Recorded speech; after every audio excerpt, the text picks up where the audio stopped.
Hello, good evening, welcome to UPfront. My name is Raymond Akwa. Tonight on UPfront, from MP security to the controversial anti-LGBTQ bill, we put our sharp focus on Parliament of the Republic of Ghana as it reconvened some 24 hours ago. After this break, I'll let you know who my guests are for this conversation. And we'll start.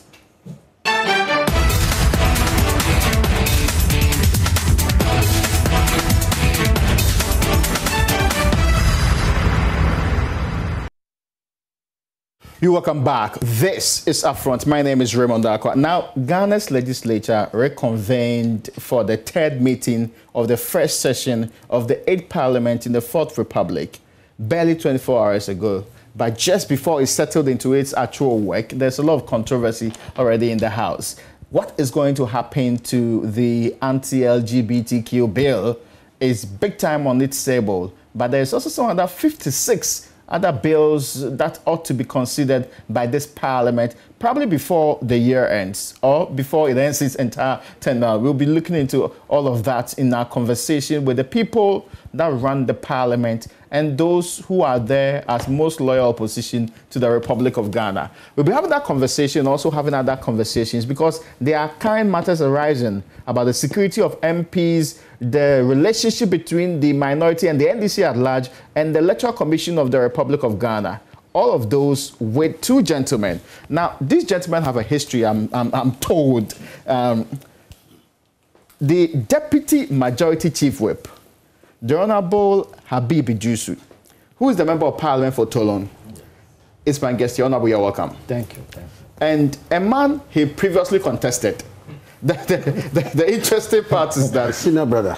Yes, a man he previously contested in Sanarigu, but, you know, he didn't prevail. And you are telling me that you advised him to go to a different constituency. Oh, it's my younger brother. And, so you beat him and advised him? Oh, no, sir. He knows that it was comprehensive. So, no, I saw the enthusiasm in him, yeah, and the potential in him to do something. You still wanted him in Parliament? Unfortunately, he was swimming in a river whose tide he didn't know. Oh, I see. And so, after the election, I professed some good advice. He's yielded to Vice Council.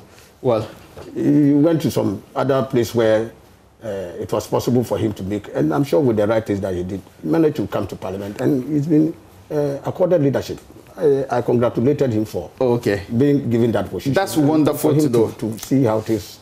Ladies and gentlemen, for him. The Honorable A.B. Fuseni, he speaks for the minority. He's also ranking on the Communications Committee of Parliament. Gentlemen, you're welcome once again. Thank you very much. But I hope you are doing well. Yes, we are very well. It's been barely 24 hours, but it looks like there's a lot on your plate. 56 bills. I mean, I don't know whether you'll be able to deal with it. With a contentious Parliament with almost a hung nature. And even before you settle into the business, this anti-LGBTQ bill is already dominating conversation in the House. How is business so far? Thank you and good evening to your listeners. If you look at the third sitting of this 8th Parliament, yes, it is going to be dominated by many bills, but this sitting is actually a budget sitting. Okay. It's not about the bill. We are back. It's going to be a very short one, and we are actually back because of the budget. Yes, a lot of bills, about 56, but if you ask me if we are able to pass all the 56, the answer would be emphatic no, because they all have to go through a lot of processes. We'll try to see how best we'll push the process, but it's good to be back. We are all in the House. We're trying to make sure that a lot of things will be done, especially the budget of 2022, to make sure that the budget is passed. Because that meant ought to spend, right? Yeah, the appropriation is also passed, and other, budgets of various ministry committees are able to sit to make sure that. I see you stressing the budget. I see you putting a lot of emphasis on it. It presupposes that you reconvened largely because of the budget. Yes, you see, the perception is out there, and if you look at the public perception, they make it look like we are back and there are bills, like you rightly said, 56 bills, as if we are coming back because of the bill. No. We can only consider bills from now until the time the budget will be read. When the budget is read, now any other thing that will be the business of the House is to look at the budget, look at the estimate of the budget, and committees bringing back reports. And when we pass the appropriation, that's it. We are rising again. I see. Yes. So what I'm hearing you say is that your sharp focus is not really on the anti-LGBTQ bill. You see, maybe I don't want to jump the gun. Maybe there could be details on the bill itself. But it is not a one-day wonder. It has to go through a lot of stages before the bill can be passed. So we shouldn't just sit down and think that, okay, we are back and we have to pass the bill before we go. Even if it is possible, it still needs to go through the channel. And like I said, this sitting is just for the budget. The bill is not urgent. The bills are not the main reason why for the third sitting. The third sitting is purposely for the budget. We understand the budget will be read on the 17th. Of this, November. Yes. So that's from like barely 2 weeks. So definitely, and you cannot pass the bills within that 2 weeks. So now the bill is still at the committee stage. Okay. Many people are saying that it's still at the consideration stage. No, it hasn't gotten there. It's still at the committee stage. The committee now, Mr. Speaker, after the first reading, have referred it to the committee. Now the committee will then look at it. They are receiving memorandum from all walks of life, and they will read it and link it to the provisions in the bill, and then come out with a comprehensive report to the preliminary, that is to the chamber. Then we then look at it, and then the sponsors of the bill will then move a motion for a second reading. Then the Attorney General will then come to give an opinion on it, because this time it is not the Attorney General who is moving the motion, because it's a private member motion. Okay. That is the two separate things. So maybe those who brought the motion will come and move the motion. Attorney General will have to give an opinion on that. I see. And then after that, it will come to us to debate the report. Every single clause of it will be debated and voted on. And the voting is not like the way we say. Even if they say chapter 1, the promotion of sexual rights is this and that, LGBT. All those in favor will say yeah, and you say yes. So every single thing we will do that before it goes to the consideration stage, and then there will be a third reading. So it's a whole process. This bill, will it be passed this year? I can tell you, I cannot say that it will be passed, and I can also tell you that it can be passed. It depends upon the work of the committee. As I am aware, the committee have received more than close to 200 memorandums from people, and the committee need to read every memo matters. They need to read every memo, link it to the bill. The committee will also need to look at what is the bill all about. Kenya have been able to do same thing. Probably if they want to Nigeria closed door. So if they want to do good work for us, they need to visit those countries to be able to see that. Other countries have voted against it. They need to also be able to visit those countries to see the for and against argument and come out with a comprehensive report. Because at the end of the day, they need to do a good job for Parliament. They need to do a good job for the good people of Ghana. So the committee, like I said, is still at the committee stage. So when all this thing is done, before it will be then brought back to the preliminary for us to look at it. It's an interesting development. So those who are very optimistic that we need a bill passed in a matter of a week or two, you don't think that's realistic? Oh, no, right? That's not possible. That's not possible. Within a week or two, it's not possible. It's not possible. And we want to make sure that you do urgent work. We've seen you, for example, I was in Parliament in 2015 when he passed ESLA. It was done the same day. I recall that you did around 11 p.m. But that's what mindful of the kind of interest and urgency clergy and virtually every other person wants you to attach to this bill. Why are you not prioritizing it over all other business? Anyway? The bill is already prioritized. And really? To say it is prioritizing, there are other bills that were already in the pipeline. It hasn't been talked about. And you see, this is a bill that matters to Ghana. It is a bill that has a public outcry. Many people want to see members take all your time. That is no, not take all. You see, the point is that it's not about rushing. It's about doing the right thing. If you rush and you do the wrong thing, it doesn't matter. Other people will come and point holes to it and look for. Did you, as Parliament, rush to pass ESLA? what I'm trying to say is that these are two different bills. These are two different bills. And I'm saying that if you care to know, ESLA actually imposed taxes, which to many people would have been above all. But at the end of this one, you cannot say that it will not also come at a cost. Because the bill that has actually come in here is actually driving its wisdom in Article 125, and definitely will confer into Article 108 that all bills that come, definitely the consolidated fund will actually be taxed on that. That is not the problem. Are you part of those who are arguing? Forgive me, I'm just interrupting you because I need this point, because you made it. Are you part of those who are arguing that so far as the bill has the outlook likely to affect the finances of the state or impose some burden financially on the state, it cannot be so because a private member's bill constitutionally cannot do that? Oh no, I am not for that kind of argument. You know, looking at my upbringing, I am a Northerner, I'm a Muslim, I'm a Dagomba, I'm from Tolong, I'm a Dagomba. Definitely, this is something that I want to see it pass, and I want to be part of it. I want to be part of the process as well. Yeah, if it is passed, it is the 8th Parliament that have passed it. And I was a member of the 8th Parliament.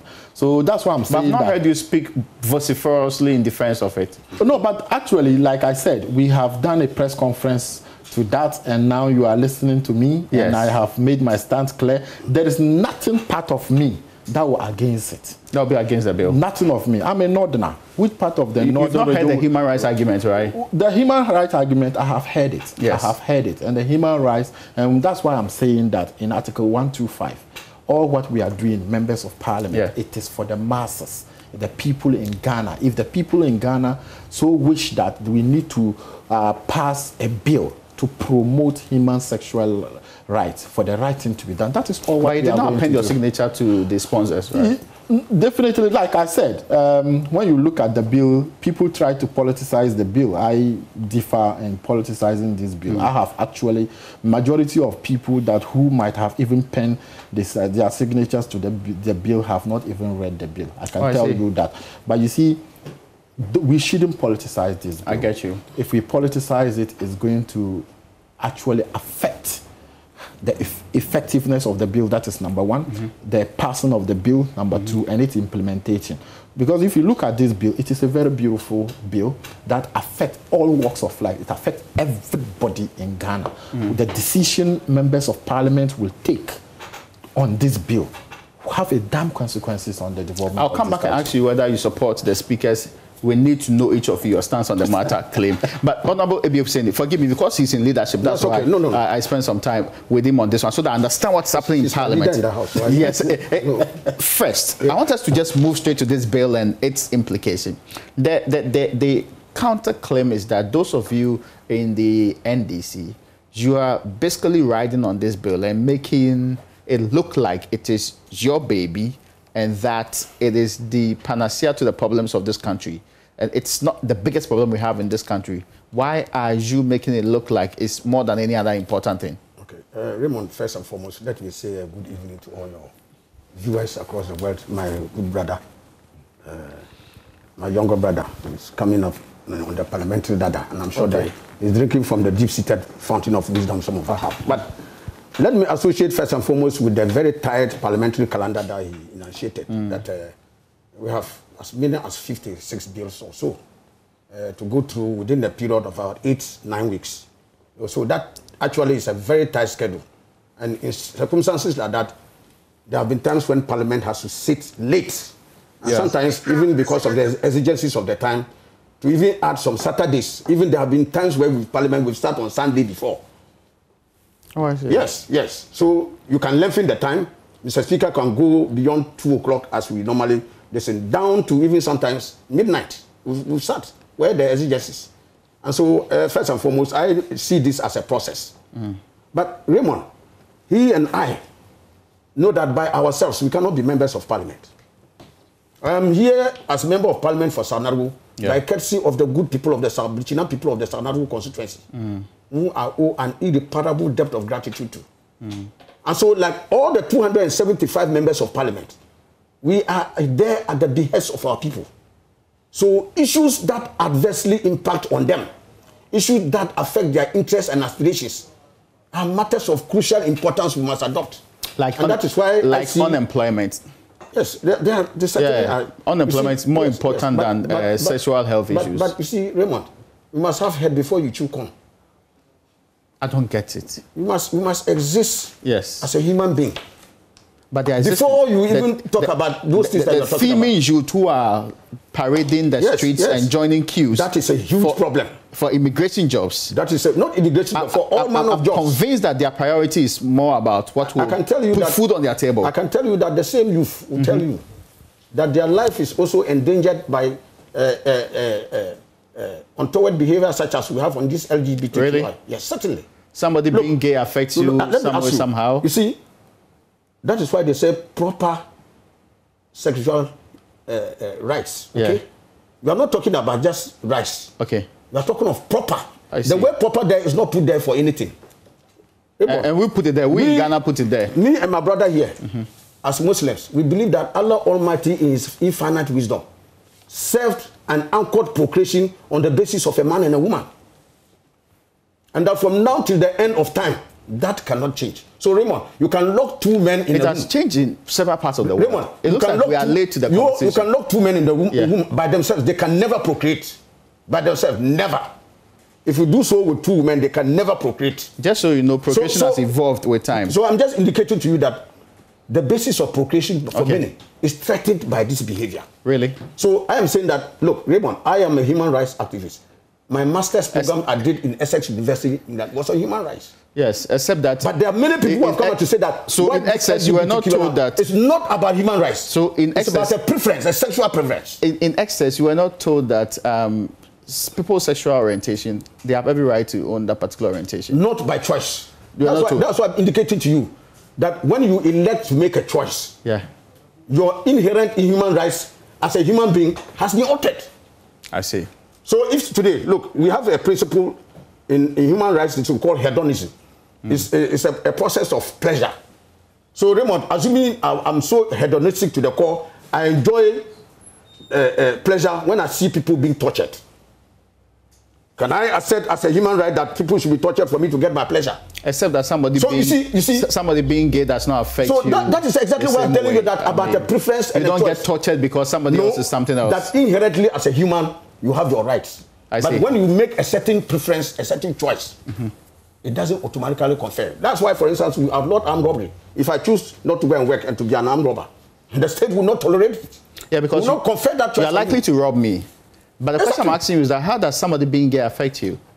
Raymond, I just indicated to you that in a society where the basis of procreation ceases, are you saying that in this state, Ghana, if procreation ceases, it doesn't affect you and I? Take your time.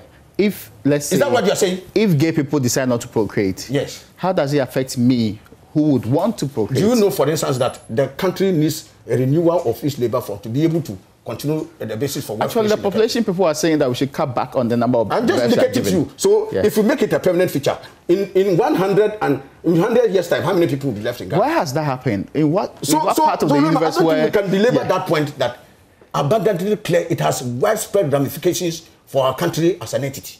No doubt about that. But more importantly, for our culture and values. So you support it? You support the bill? 100, if there was 101%. I'll tell you, and I'm indicating... All the minority MPs do support it, every minority MP. To the last call, and that's why... Everybody? When he talked, everybody to the last letter. I'm saying that's why he made a point. Yeah. I mean, he made it clear. As a Muslim, as a woman, as somebody from... I mean, there's no way. If he had even said that, I would have said that for him. Okay? But Raymond, you see, when he said... Let me finish this point. When he said that we should not... But Honorable BA, yes, have you read the bill?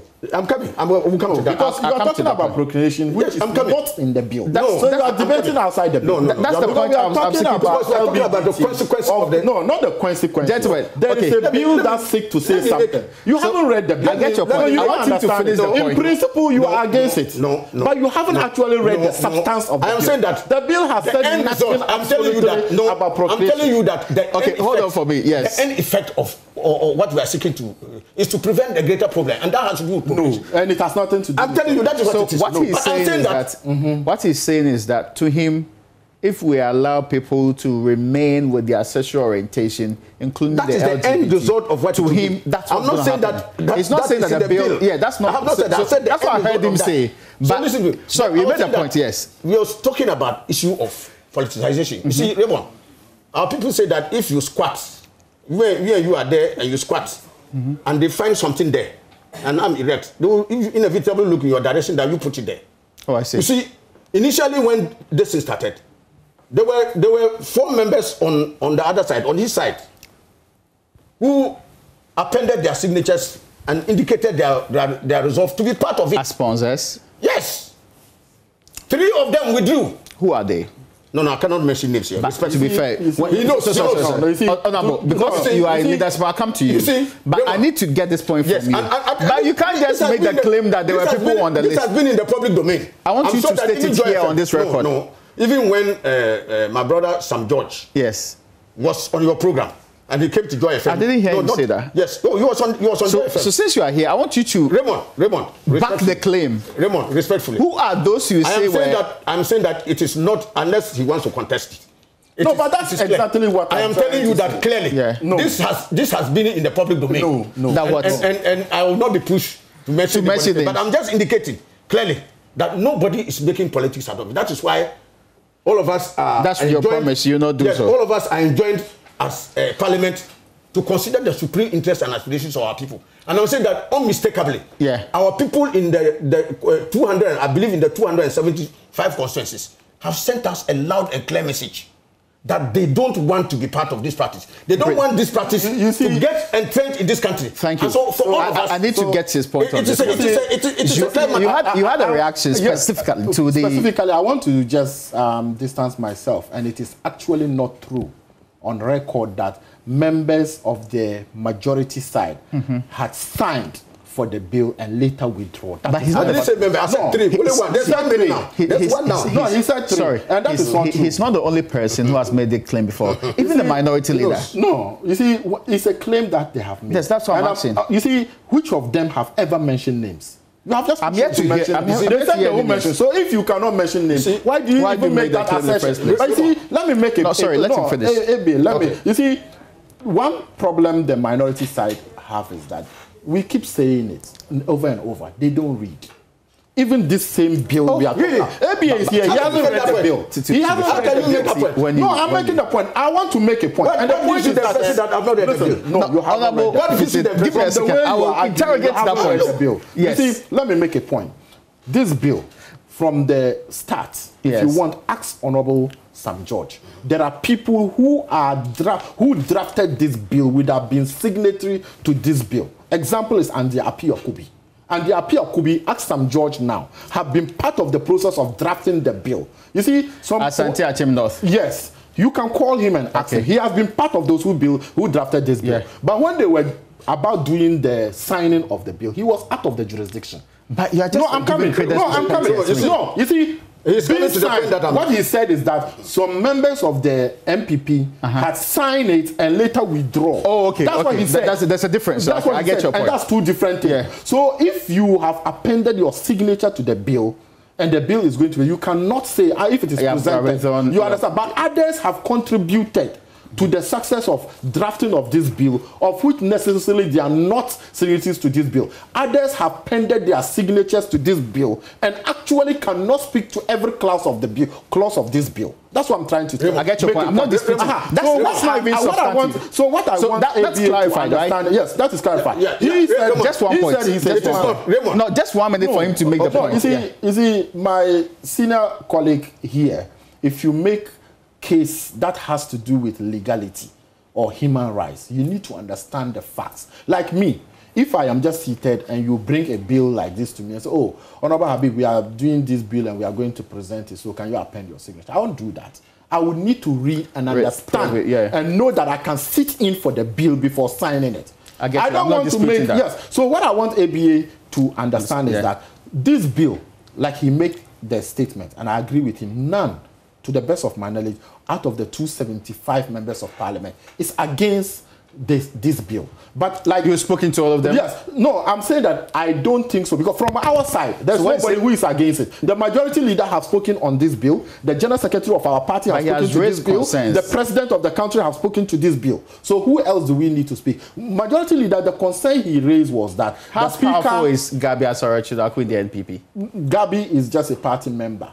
How about we have the majority leader, who is the leader of government business. How about the president's lawyer? We have the general secretary of the party. We have the president of the republic. The president lawyer is a president personal lawyer. Is the president in support of the bill? Please hold on. Listen, I can't speak for the president. Yeah. But what I can we heard him on Peace FM. No, but he has said, the president has said on several occasions that it will not be in his presidency that gay marriage and other things. But the gay marriage, that's what I'm saying. The LBGT is part of it. Yes, but it is a different ballgame when you say that gay marriage will not happen under my tenure. This bill is saying do not hold yourself as such.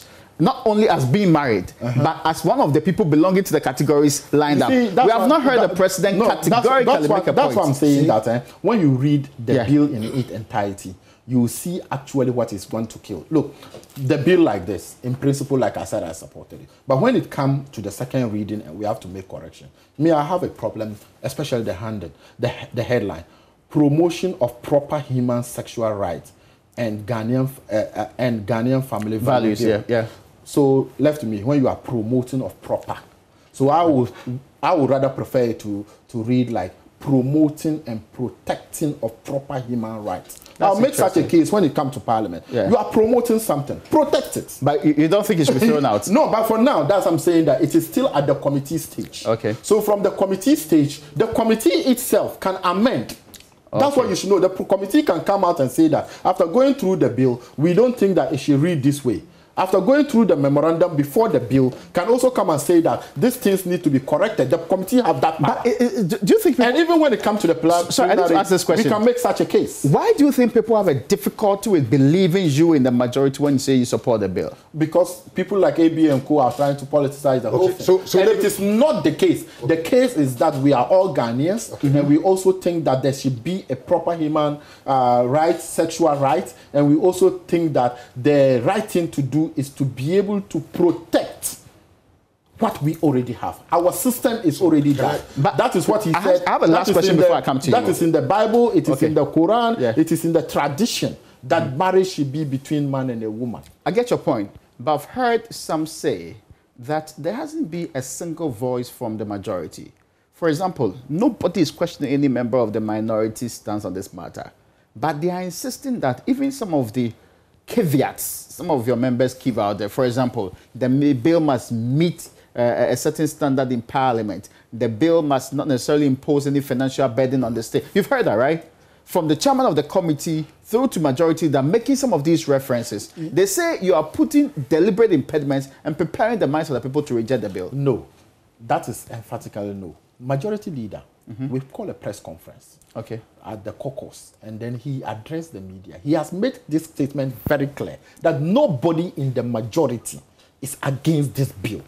And that should be clear. But there's a caveat. And you see, what is the caveat? He didn't give any caveat on that. If you can produce the video and you watch it very well, he didn't give any caveat. The only instances where he made something reference to the speaker was when the speaker said that we are going to pass the bill. And he was saying that the speaker is not a member of Parliament. And when we are coming to take a decision on the bill, the speaker is not going to be part of the voting. So he cannot set the pace for us. But we have spoken. The majority leader have said it. The general secretary of our party have said it. The president have also said it. Do you know that the deputy general secretary, Obi Buahin, had cause to ask you in Parliament and also in your leadership to come out and state clearly that you support it? We have done that. So his call is late. Okay, now, quickly, I'll come to you. Yes, very brief reaction before we move on. Yes, Raymond. You see, they say that if you are suffering in hell, blame death. You see, I just ask yourself, they have 138 members on their side. If you add the independent member who has opted to do business with them, we are 137. But in the bid to get this bill, private members bill to Parliament, 7 of the members are on our side. But we made this point. And only one person, one person, from the new petroleum. Is that material? Very material. How? Why would you ask yourself that in the promotion of such an important use of critical material interest to the people of this country, you can only get one member on your side volunteering to be a signatory to the bill? But with respect, at some point in time, somebody ought to sponsor it, right? Let me make my point. Yeah. So I'm just telling you that, you see, when certain symptoms appear, they seem to suggest you of a larger disease in the background. Okay. And what is this larger disease? Look, this problem has not been a problem of today. Other presidents have faced it. President Rawlings faced it. He was emphatic on what his position was this. There was President Kufuor, who was a president from the MPP stock. President Kufuor made it abundantly clear, never under his watch. It came to President Mills, Professor Mills, God have mercy on his soul. He made it that even if David Cameron and the West will bring all their money, we would jettison their money and keep our values. It came to President Mahama. He made it abundantly clear, never under his watch, and that he will not give any vent for such a thing to even get the slaves to stand on it. Now, when he came to President Akufo-Addo, yes. When he went for the Al Jazeera interview, you heard him clear. He said that it is bound to happen. But that clarification was done. Wait, we don't need any clarification. It's English he spoke. Did you listen to him when he went to Pentecost Church? My brother, yes, but when the president was in Kumasi, it was so clear. He made it clear, like the other president you have cited. When you speak and people have to subject it to various interpretations, you have a problem. No. Honorable, please. Why? I'm saying that I just listened how all the various presidents reacted. Yeah. Did you see that controversy during their reign? They made it clear, zero tolerance. But he has not issued a zero tolerance. It will never be under his watch and presidency and not only that gay marriages are this West. You've heard it before, right? Raymond, listen to me very carefully. It will not be under his presidency that gay marriages will be legalized. The president has said. It's like giving it on the right and taking it with the left. Look, Raymond, he indicated that so far there has not been a civil society group that has risen up to say that these are legitimate aspirations of some of our people. So let's adopt it. And that he would like to see such a development so that once it comes out, then the authorities in the society can say that there's a reasonable level of rights that have to be coded. You've been very economical. He said that. Go back and play the interview. You've been very economical. My brother, when you're speaking, I was quiet. So today, sorry. We heard the president say that there's not been a critical mass of people he said it. for this. He was suggesting. Yes. That's clarified, right? Okay. That's not without you. I was quiet when you were talking. Well, he is a human rights. I was quiet when you were talking. You don't need to dispute it because it was factually stated. I'm not the one who said the president have said it emphatically, very clear, that it will not be under my watch presidency of the Republic of Ghana that gay marriages will be legalized. So is that what suggests to many? So which one is the later? Which one is the current? The last one is the one about gay marriage not happening. Why are you talking about something he has said before and he has clarified himself because of the ambiguity you might have perceived? If I told you that I will never go to Parliament and you come and see me sitting in the chamber, your actions show something. Exactly. Action speaks louder than words. No, I'm indicating to you. That's what I'm indicating to you. What the president actually said. No. And this one, if you have the tape, go back and play. Let me make a point. That point so I'm coming. Raymond, you cannot dispute. Sorry. No, because this point Raymond, listen to me. No, we need to clarify it. Forgive me. I need to ask you this. I'm telling you that you make the point. Yes. You make. I'll allow you to make the point. And you are taking my. The point you are making. You're not fair to me. Let me land. No. And then you can then take you on. I respect you. I've not landed. I need this point made. Yes. The president spoke on Al Jazeera and other platforms. Yes. It was the clarification that was done in Ghana here. Yes. Which was when he said that not under his watch. You don't know that in politics, when you go and speak, there's something we call afterthought. You don't know that. So it was an afterthought. You know that. No. So Raymond, I'm just indicating to you. I'm just indicating to you. Okay. It's not true. I'm just indicating to you. Yeah. Raymond. So if you come and say that, and not long after that, you have important people coming from your segment. And virtually many of the people coming out are MPP members or sympathizers. Take your time. Who came out? Let's go through the one by one. No, the critical. Raymond, yes, I'll go through one by one. You see the reason why I keep saying that he doesn't understand the bill. With respect, let's go through. No, the reason why I'm saying that he doesn't understand the bill. We've not debated the bill. What President Rawlings said. Excuse me, can I make this point clear? And will gentlemen, let me clarify something and you move on. What President Rawlings said. What President Rawlings said said to me. What President Rowley said, what President Kufuor said, what Professor Mills said, and what President Mahama said, and Nana Addo Dankwa Akufo-Addo, they are all into one category. That is gayism. That's gay. But what this bill seeks to do is to criminalize activities that is related to that. None of them have ever spoken on the criminalization of this. And this is what the bill is about. That's why I say he doesn't have a point made. No, that's what I'm talking about. Sorry. If the act is tolerated, and it's tolerated by law, but all of them have already agreed. That's what I'm indicating to you. And do you know that gay is only one section of the 10? Forgive me. It is LGBTQIAAP plus. It's not only I get you. Jim. The belief was that he was going to heckle you rather. But it looks like now you are heckling him. I'm not so near you are running the market. No, he failed to understand the whole something clearly. You see, because if you give that, you like I said, the rest were emphatic, and they left it there, and their message was clear. You go and say it is bound to happen, and then go again to even suggest how it can happen. That if that critical mass, Raymond, I'm coming. I needed you to clearly stipulate the members of the civil society and academia. Look, number one, those who belong to the president's camp. In politics, perception sometimes is as good as reality. For example, so if it happens, and not mean a person, yes, I mean.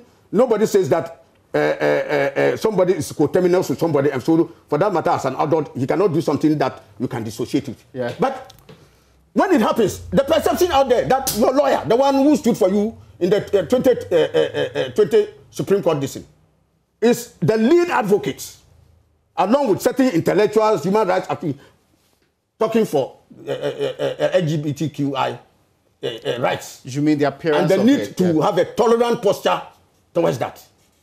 I can tell you that even for nothing, the perception. He's one out of the 27. Yes, so I'm not one. I'm just indicating to you that 27 that have come out. Raymond, when do I just want you to name the rest. You say most of them. Give me evidence of most of them. A number of them. Raymond, I just said that me and you have been in the media. Professor Raymond Atuguba was the executive secretary of former President John Dramani Mahama. Yes. He's on the bill. Yes, but our position is clear. We are not controversial. It's clear. I'm sure you have even identified your point on the program was that people we are identified I'm amplifying it on the strength of what a leader has said. That is where the point is. So there's a link. I'm not making a disjointed argument. Okay. I'm making a link that the leader says this, and no sooner after that, the need to give that civil society agitation a fillip then starts all of a sudden. So Raymond, if you get a hyena howling in your neighborhood and your goat gets missing, you don't ask who caught it. It's clear. Okay. You will know who caught it. You have made, right. So I'm saying that if as a leader, you make this statement, and in the next instance, there's some agitating from a front. Raymond. Some of which is inclusive of your members. I think your point is made. People can read that perception into this. I think your point is made. Exactly. I think and then you are talking about, Raymond, earlier on you talked about even issues of people trying to say, oh, this even private members bill may have financial implications. Yeah. And because they have financial implications, do you know that there was even an attempt to say that no, you should jettison this one and let the Attorney General come with a substantive bill? Gentlemen, I need to break. No. After you have it. Well, you see, after this break, no, but ABA need to know that even the platform, with respect, the platform that is bringing this private member motion, it was created by us. Honorable Deputy. So you should understand that. I need to take a break. I'll come back and we'll continue our conversation. Folks, we'll be back after this break to continue the conversation on our front.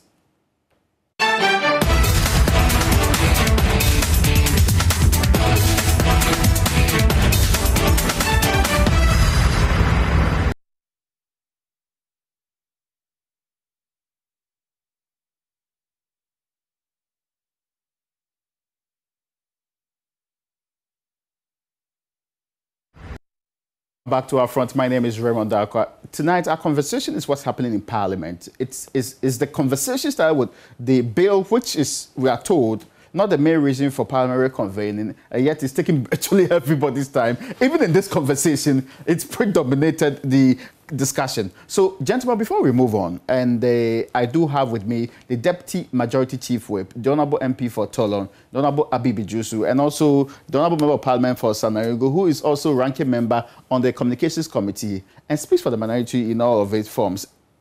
Honourable ABA Fuseni, you're welcome back, gentlemen. Thank you. Quick points before we move on. You were telling me about what is left to be done before this bill is passed. And I was asking a very simple question. Before Christmas, can we get the bill passed reasonably? I can't say a big yes, but it will be difficult considering the processes that it has to go and the short nature of this sitting.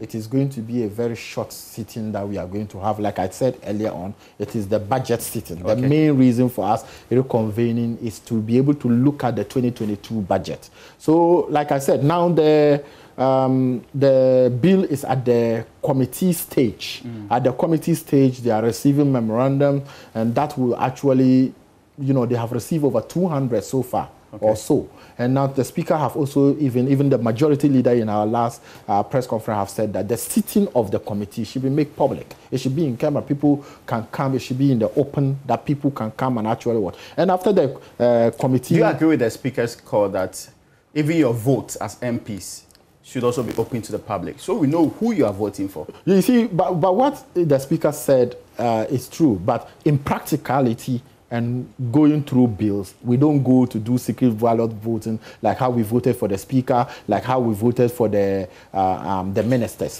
What actually is going to happen here is that after the committee have finished all its work, then it comes back to they present their committee to the preliminary. Now, the mover of the motion, because it's a private member motion, the either some judge or any of the people who are in this will then move the motion for second reading. And then the Attorney General will then be given to come out with his advice, since he's the main legal advisor to the government or the president. And then he also gives his opinion, because now he is not moving, because it's a private member motion. And after that, then we debate the entire report. That's the debating. And then after the debating, then when the motion is carried, he just put the question. All those in favor say aye, and those who are against. So that is what he will do, the voice voting. Then when it comes to the consideration stage, every clause of the bill will be read. For example, like you can come and they will tell you that Procreation, and they say a person who by this and that, and the speaker will say all those in favor of this clause say aye. Then you say aye. Then you move to the next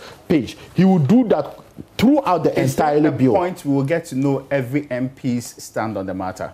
Like I said, to the best of my knowledge, there is no single MP who has spoken publicly against this bill. Everybody is for the bill. The speaker says every MP's vote will be known. It's procedural, because when you say those in favor, the ayes, definitely the voice voting will say those who have voted for it. So when you said all those in favor of the bill, say aye. And you say aye, those against no. You see that there won't be no. When you say no, there's no point where you vote whether to accept or reject the bill. I don't foresee in its entirety. I don't foresee it, because this bill is a bill that the Ghanaian people want. It is a bill, our constituents, all the 275 members of parliament are from constituency, and the constituencies are crying that they want this bill passed. So I don't see any member of parliament where it comes to that stage that you will say that you have a problem. The only thing that we might see, that I have also just said, is that when it comes to inside it, there will be some amendment, I get your point. Some additions, because I'm running out of time. I need to get your point on that. It doesn't look like we'll pass it this year. I can sympathize with being on the front bench and the leadership. Okay. The pressure for so much work within a relatively limited period. I can sympathize with that. But nevertheless, Raymond, we as members of parliament have a bounden duty to respond to the critical agency with the good people. He just said it. No issue, to the best of my knowledge, in recent times has exercised the minds of Ghanaians like this thing. So if even we have to work extra time over the porch to get this bill passed, I think we should do that. Before the year ends? Yes, I like I said, I sympathize with the fact that there are many bills and the pressure of work, especially of the budget, having to do the appropriations up to maybe the 17th of December. But like I said, look, there are times Parliament will start up to midnight. We've started up to midnight before. We've start on Saturdays. And I've said there have been a Sunday even in this Parliament. We start. Okay? I'm in my third term. And I know there have been some Sundays we have sat. So you think it is possible to pass it? So if it is possible for us to respond to the yearnings of our people, and even sit extraordinarily long hours, add some more days to it, even go beyond the 17th, because there have been times when this parliament has risen on the 22nd of December rather than 17th. So if even we have to push the distance further to meet the yearnings and the interests and aspirations of our people, we must do that, because that will make us respond directly to the critical needs of our people. I get your point. Notwithstanding, yes, I said that there are difficulties with the passing of the but such adjustment, we can invite such adjustment, invent some ingenious ways of getting about it. Such adjustment, Honorable AB, such adjustment has been done. I'm a member of the business committee, of which the majority leader chaired the committee. The majority leader in our last business committee meeting, before we started this session, said that this is an important bill that we need to look at. Normally, Parliament doesn't sit on Mondays. So at the moment, coming from the next Monday, Parliament is going to start sitting.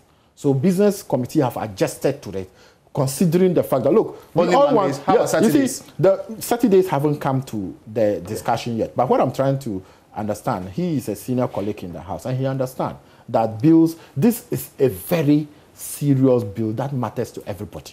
And we all want to see it through. But should we rush, or we should do the proper thing? The point is that, I see, when we rush in doing some of the bills, you see that you make some mistakes that are not. But what I'm trying to say, listen, my response to his question was that it's possible, but it will be difficult. Okay, I get your point. That was what I said. There. Yeah, so that is the difficulty that I you're proposing. Yeah. But when you speak like this, AB, you are not a member of the business committee. You don't know the volume and the pressure of things that come in. Now we are talking about the proposals he's put on the table. Yes, I consider it, and I've listened to him. Have you, as a business committee, considered this proposal? That's what I have said, that even we have been able to bring Mondays for us to sit. Okay. But our standing orders, we don't even sit on Monday. Raymond, it's because of this. I'm saying that, for instance, there are times he knows, like some days within the first few days now, sometimes you rise, Mr. Speaker Jones at 2 o'clock or so, and you go. But I'm saying that it should be possible for us to carry those things deeper, as and when you start to. It says that now it's before the committee. I know, as far as I know, memoranda have ceased. They have ceased accepting memoranda from the public now. And they are now perusing. Over 100 of them. Yes, so many. They are perusing all of them to try and see how we can take inputs that the public has made to enrich the content of the bill that we are all talking about. Yes. It's important. So that is why I say that even if we have to stretch our sitting into the later hours of the day, sit on Saturdays, even if it becomes critical on Sunday, in the supreme national interest. But that is after the committee brings so I'm saying that the committee after the committee brings the report, even before the 17th. Okay, I get your point, but when the budget is this point you have made. And then after the 17th, when we have passed the appropriations, we can still carry it, and the rest of the work will be done. Thank you so much. I think that we should respond to the critical needs of our people. That's what we are doing, exactly that. So I think that we will make that necessary adjustment. I want us to move beyond, in fact, there were so many other things we were supposed to talk about that. I want us to move beyond the anti-LGBT, since that's not the only issue of importance in this republic. Now, quickly, forgive me. Wait, this is a very important point. I just ask you, I'm a Muslim. I believe in polygamy. You can marry more than one wife. And I'm sure my brother, Habib, I have not inquired of his marital status, but even if he has one, he has rights to take one. Okay? But in the West, that's why when we begin to talk about values, okay. That one, you mean it's not a human right? If you're a Muslim in those communities, you cannot have that right. I get you. So similarly, that is how we are looking at this matter. Hold on a second. There are concerns being expressed by even the speaker earlier today about the safety and security of members of parliament. There was one referenced about the honorable members of parliament and arrest, and one was even allowed to make a statement on the floor of parliament.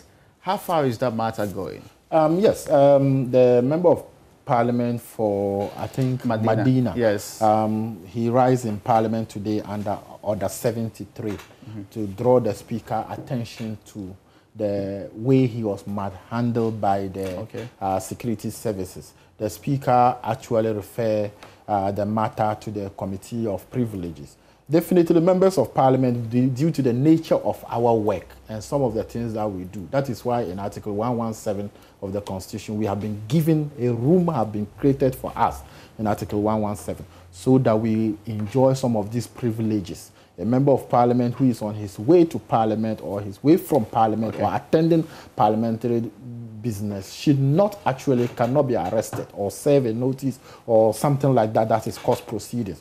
The police institution, even though they are also to implement their law, but definitely they need to be able to understand this. You know, there's no way my colleague member of parliament, who is my handle, that I'll definitely entertain it. It is a very bad thing that the police service have been able to manhandle the member of parliament for Medina. And that's why the speaker have actually referred to that committee. The security of members of parliament matters a lot. In recent times, you could see that so many members of parliament actually have been killed, you know, due to that. I can remember about 2. The recent one is the member of parliament from Fansimam, and then we also have JB Dankwa case and other things. So the security of members of parliament matters. That is why we keep saying, if you look at, we have 4 arms of government. Other part of government, arms of government, have been taken care of properly. So members of parliament, we sit down, we make the laws, we approve the budgets and everything for them, but their security and other things are being catered for. So for the privileges enshrined in the constitution for members of parliament, it actually needs to be upheld. And I was very happy that the speaker have actually referred the matter to the committee on privilege. Your brief comment on this one? Raymond, I think that he would not have put the matter better, because this is not a matter of just privileges accorded members of parliament just because they are members of parliament. But I'm sure there are certain key responsibilities that go with being a member of parliament. A member of parliament goes to his constituency to perform his duties. Part of performance of your duties means that interacting with your constituents and carrying their needs and aspirations forward. So a member of parliament is there doing that one, and the police come to effect his arrest. And we are all cognizant of the fact that this constitution protects members of parliament in the course of the performance of their duties. Just like the police. If the police are performing a duty and you try to obstruct them, they can charge you for obstruction of a law enforcement order against you. But you see, this is not a partisan issue, because, like I said, apart from Honorable Sosu, who suffered at the hands of the Honorable Baswa, member of parliament for Kumawu, the police meted out indignified, humiliating treatment to him. I'm sure you saw pictures of a member of parliament going to patronize confirmation of a DCE. Assembly elections, And they shoved him off. Raymond, take cognizance of the fact that as MPs, we are members of the assembly. That's official, even though we don't have voting rights as members of the assembly. But we are members, so if any meeting of the assembly that goes on, any MP can go and patronize it. So he was attending, and a letter had actually been written to him, inviting him as member of parliament to attend. He comes, and this was the treatment method, and they actually prevented him physically from patronizing that meeting. That is a contempt matter. I even expect that that matter should also be brought for those police officers who obstructed him in the performance, in the lawful performance and discharge of his duties as a member of parliament to book, so that MPs across whatever divide have that equal opportunity to carry out their work without fear. Look, this thing is just an attempt to instill fear, to petrify some members of parliament into But there's new leadership in the police, don't you know? There's the damp Paris spirit. Let me say without any idea of that, I have known the current IGP for a very long time, and he's a man of immense respect. I respect him so much as a man of competence, fairness, and the caliber to discharge. Without any iota of doubt. But I'm saying that the rights of members of parliament need to be protected. There always are some untoward behavior and conduct of some members which go to impugn the integrity of the service. So there are some of those things he must also avoid. I think that there are some sections of the police service who need reorientation. I get you. Before we move on, because the heavy-handed approach to dealing with security issues, I know what they say I should end the conversation, but I want a quick point on this. What has the EC boss done to you in the NDC? Raymond, for want of a better term, I have never seen the display of crass incompetence. Isn't the best election run? Fraud-ridden election like this one before. Raymond, have you ever seen an election from 1992 until this 2020 election, when we have called election results, and the following day we go to modify the results, and go and modify the result, and modify it for about 5 times? We should do this conversation another time because I told my time. I need to make a point. Just quick. No. This is the most hopelessly incompetent electoral commission that we have ever had. You see, the most important thing Bosman and Co. They should have run into hiding. Honorable ABF. Rather than come and expose this of this issue. Let me apologize. No, let me apologize to you because I don't have time to continue. No, I know, but the most important when I heard him speaking, Demon, I thought it was my colleague. Mama, who is a serial loser, is finding a window to hide. Bosman was speaking like Babi Atma. On the third issue that I really thought that Bosman was like Thank you. Folks, that's what we end today's edition of UPfront. Talking like he's a serial caller of a party. Thank you so much, gentlemen, for coming.